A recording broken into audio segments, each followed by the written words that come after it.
Item ಯಾವುದೇ ಇರಲಿ try ಮಾಡಿ ಆಚಿ ಚಿಕನ್ ಮಸಾಲಾ. ಆಚಿ ಚಿಕನ್ ಮಸಾಲಾ. ಅತಿ ಕೊನೆಯ ಕಟ್ಟಕಡೆಯ ವ್ಯಕ್ತಿಯಾದಂಥವ್ರನ್ನ ಇವತ್ತು ನಮ್ಮ ರಾಷ್ಟ್ರಾಧ್ಯಕ್ಷರಾಗಿ ಅಂದರೆ ಪಕ್ಷದಲ್ಲಿ ಅಲ್ಲ, ಪ್ರೆಸಿಡೆಂಟ್ ಆಫ್ ಇಂಡಿಯಾ, ನಮ್ಮ ದೇಶದ ಪ್ರೆಸಿಡೆಂಟಾಗಿ ಮಾಡಿದೆ ನಮ್ಮ ಪಕ್ಷ ಇವತ್ತು.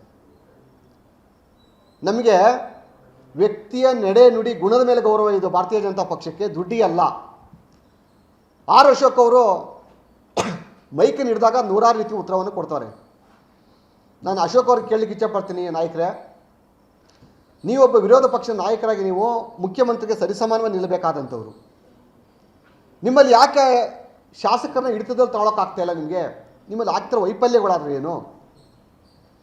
ಒಂದಿನಾದರೂ ಕೂಡ ನೀವಲ್ಲಿ ಎಲ್ಲ ರಾಜ್ಯದ ಪ್ರತಿಯೊಬ್ಬ ನಾಯಕರುಗಳನ್ನ ಡಿಫಿಡೆಡ್ ಕ್ಯಾಂಡಿಡೇಟ್ ಆಗಿರ್ಬೋದು, ಗೆದ್ದಿರೋಂಥ MLAಗಳಾಗಿರ್ಬೋದು ಕರೆದು ನೀವು ಅವ್ರ ಸೌಜನ್ಯಕರ ಮಾತನಾಡಿದ್ದೀರ? ನೀವು ಅವರ ಕಷ್ಟ ಸುಖಗಳನ್ನ ಕೇಳಿದಿರ? ನೀವಲ್ಲಿ MLA ಆಗಿರ್ಬೋದು, ಸೋತಿರ್ಬೋದು. ಅವರಲ್ಲಿ MLA ಭಾರತೀಯ ಜನತಾ ಪಕ್ಷದಲ್ಲಿ ಗೆದ್ದಿರೋನಿಗೆ ಸರ್ಕಾರದಿಂದ ಫಂಡ್ ಬರ್ತದೆ, ಕೆಲಸ ಮಾಡಿಸ್ತಾನೆ. ಸೋತಿರೋನಿಗೆ ಬಂದಿರೋಂಥ ಫಂಡನ್ನು ಸಮಭಾಗವಾಗಿ ಹಂಚಬೇಕು, ಕೆಲಸ ಮಾಡಬೇಕಂತ ಕೇಳೋ ತಾಕತ್ತು, ಅಧಿಕಾರ ಸೋತಿರೋಂಥ ಕ್ಯಾಂಡಿಡೇಟ್ಗೆ ಇರ್ತದೆ. ರಾಷ್ಟ್ರೀಯ ಪಕ್ಷದ ಗತ್ತಿದು. ನೀವು ಯಾವತ್ತರ ಒಬ್ಬ ಸೋತಿರೋ ಕ್ಯಾಂಡಿಡೇಟನ್ನು ಮೀಟಿಂಗ್ ಕರೆದಿದ್ದೀರಾ? ನೀವು ರಾಷ್ಟ್ರೀಯ ಪಕ್ಷದಲ್ಲಿ ಸನ್ಮಾನ್ಯ ನರೇಂದ್ರ ಮೋದಿಜಿಯವರು ಬಂದು ಪಕ್ಕದಲ್ಲಿ ಕೂರಿಸ್ಕೊತಾರೆ, ಬನ್ನಿ ಪಕ್ಕದಲ್ಲಿ ಕುಂತ್ಕೊಳ್ಳಿ ಅಂತಿಲ್ಲ. ಚುನಾವಣೆ ಸಂದರ್ಭದಲ್ಲಿ ನಾವು ಸೋತ ನಂತರ ನಮಗೆ ಸಾಂತ್ವನ ಹೇಳ್ತಾರೆ. ದೆಹಲಿಗೆ ಕರೆಸಿ ನಮಗೆ ಪೂರಕವಾದಂಥ ಮಾಹಿತಿಗಳನ್ನ ಕೊಡ್ತಾರೆ. ಅಲ್ಲಿ ನೀವು ಒಂದಿಲ್ಲಾರು ನಿಮ್ಮ ಸೌಜನ್ಯಕಾರ ಕೊಡೋದು ಕೊಟ್ಟು ಮಾತು ನಡ್ಕೋತಾ ಇದ್ದೀರಾ ನೀವಲ್ಲಿ. ಇವತ್ತು ಹಲವಾರು ಮಾಧ್ಯಮದಲ್ಲಿ ಬರ್ತಾ ಇದೆ, ಹಾಸನದಲ್ಲೂ ಕೂಡ ಇಬ್ಬರು ಕ್ರಾಸ್ ವೋಟ್ ಮಾಡಿದ್ದಾರೆ. ತನಿಖೆ ಆಗ್ತದೆ, ತನಿಖೆ ಆಗಬೇಕದು ಪಕ್ಷದ ಚೌಕಟ್ಟಿನಲ್ಲಿ. ಅದು ನಮ್ಮ ಪಕ್ಷದ ಆಯ್ಕಟ್ಟು. ಯಾಕೆಂದರೆ ಪ್ರತಿಯೊಬ್ಬರು ಕೂಡ ಯಾರ್ಯಾರು ಯಾವ ವೋಟ್ ಮಾಡಿದ್ದಾರೆ ಅಂತೆಲ್ಲ ಸೀರಿಯಲ್ ನಂಬರ್ ಸಹ ಸಿಗ್ತದೆ.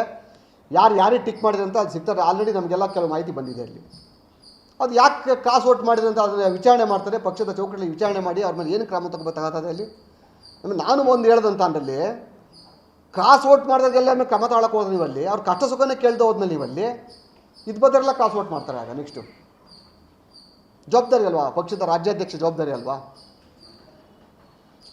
ಇವತ್ತು ಯಾರೋ ರಿಯಲ್ ಎಸ್ಟೇಟ್ ಮಾಫಿಯಾ ಮಾಡೋಂಥವ್ರು, ಲ್ಯಾಂಡ್ ಮಾಫಿಯಾ ಮಾಡೋಂಥವ್ರನ್ನೆಲ್ಲ ಜೊತೆಗೆ ಹಾಕೊಂಡು ನೀವಲ್ಲಿ ಯಾವುದೋ ಒಂದು ಜಿಲ್ಲೆ ದರೋಡೆ ಮಾಡ್ತಿದ್ದಂತ ಇವತ್ತು ಇಡೀ ರಾಜ್ಯ ದರೋಡೆ ಮಾಡೋಕ್ಕೆ ಮೂಲೆಯಲ್ಲಿ ಹಬ್ಬಿಸ್ತಾ ಇದ್ದೀರಾ ಅಂತ ಅಂದರೆ ನೀವು ಕಾಂಗ್ರೆಸ್ಸನ್ನು ಕಟ್ಟಾಕೋದಕ್ಕೆ ಎಲ್ಲಿ ಸಾಧ್ಯ ಆಗ್ತದೆ ನಿಮಗೆ? ಅಲ್ಲಿ 2028ನೇ ಇಸ್ವಿಗೆ ನಾವು ಒಂದು ಭಾರತೀಯ ಜನತಾ ಪಕ್ಷ ಅಧಿಕಾರಕ್ಕೆ ಬರೋಕ್ಕೆ ಸಾಧ್ಯವಾಗ್ತದಾ? ಎಲ್ಲ ಒಂದು ಕಡೆ ನಿಮ್ಮಲ್ಲಿ ಕಮಿಟ್ಮೆಂಟ್ ಏನಂತ ಅಂದರೆ ಅಧಿಕಾರ ಇದ್ದ ಜೊತೆ ಕಮಿಟ್ಮೆಂಟ್ ಮಾಡ್ಕೋಬೇಕು, ತಮ್ಮ ರಾಜಕೀಯ ಬೆಳೆ ಬೀಸ್ಕೋಬೇಕನ್ನೋ ಮಟ್ಟಲ್ಲಿ ನೀವು ಇದ್ದೀರಾ. ಅಲ್ಲಿ ಇದಕ್ಕೆ ಪಕ್ಷ ಯಾವುದೇ ಕಾರಣಕ್ಕೂ ಅವಕಾಶ ಕೊಡಲ್ಲ. ನಾನಿವತ್ತು ವಿಜಯೇಂದ್ರ ಅವ್ರಿಗೆ ನಾನು ಪತ್ರವನ್ನು ಬರೆದಿದ್ದೀನಿ. ನನ್ನಲ್ಲಿ ಸಂಜೆ ಒಳಗಾಗಿ ನನ್ನಲ್ಲಿ ರಾಷ್ಟ್ರೀಯ ಅಧ್ಯಕ್ಷರಿಗೆ, ಸಂಘಟನಾ ಕಾರ್ಯದರ್ಶಿಗಳಿಗೆ ಪತ್ರವನ್ನು ಬರೆದು ಕೂಡಲೇ ವಿಜಯೇಂದ್ರ ಮತ್ತು ಅಶೋಕ್ ಅವರು ಇಬ್ಬರನ್ನೂ ವಿಚಾರಣೆಗೆ ಒಳಪಡಿಸ್ಬೇಕಂತ ನಾನು ಆಗ್ರಹವನ್ನು ಮಾಡ್ತಾಯಿದ್ದೀನಿ. ನಾನು ಯಾಕಂದರೆ ಅವ್ರನ್ನ ನಮ್ಮ ಪಕ್ಷದಲ್ಲಿ ನಾಯಕರಾಗಿ ಒಪ್ಕೊಂಡಿದ್ದೀವಿ. ನಾವಲ್ಲಿ ಒಬ್ಬ ರಾಜ್ಯಾಧ್ಯಕ್ಷ ಒಪ್ಕೊಂಡಿದ್ದೀವಿ, ಒಬ್ಬರು ವಿರೋಧ ಪಕ್ಷ ನಾಯಕರು ಒಪ್ಕೊಂಡಿದ್ದೀವಿ. ನಾವಲ್ಲಿ ನಮ್ಮಲ್ಲಿರುವಂಥ ವೈಫಲ್ಯತೆಯನ್ನು ನೀವು ಸರಿ ಮಾಡ್ಕೊಳ್ದವರಲ್ಲಿ ನಾವು ಇವತ್ತು ಮನೆ ಮಠ ಮಾಡ್ಕೊಂಡು ಇವತ್ತು ನಾವು ಪಕ್ಷ ಸಂಘಟನೆಗಾಗಿ ಹಳ್ಳಿ ನಾಯಿ ಥರ ಸುತ್ತ ಕುಂತಿದ್ದೀವಿ ನಾವು ಇವತ್ತು. ಇವ್ರು ಕೊಡೋವಂಥ ಬಿಟ್ಟಿ ಗ್ಯಾರಂಟಿಗಳು ಮತ್ತೊಂದು ಇವ್ರ ಮುಂದೆ ನಾವಲ್ಲಿ ಆ ಹರೆಯಲ್ಲಿ ನಾವು ಈಜಕ್ಕೆ ಆಗ್ತಾಯಿಲ್ಲ. ನಾವಲ್ಲಿ ಆದರೂ ಕೂಡ ನಾವು ಕಾರ್ಯಕರ್ತರ ಉಸಿರಾ ನಿಂತ್ಕೊಂಡಿದ್ದೀವಿ. ನಾವಲ್ಲಿ ನಾಳೆ ನಾವೆಲ್ಲ ಎಲ್ಲಿ ಹೋಗ್ಬೇಕು?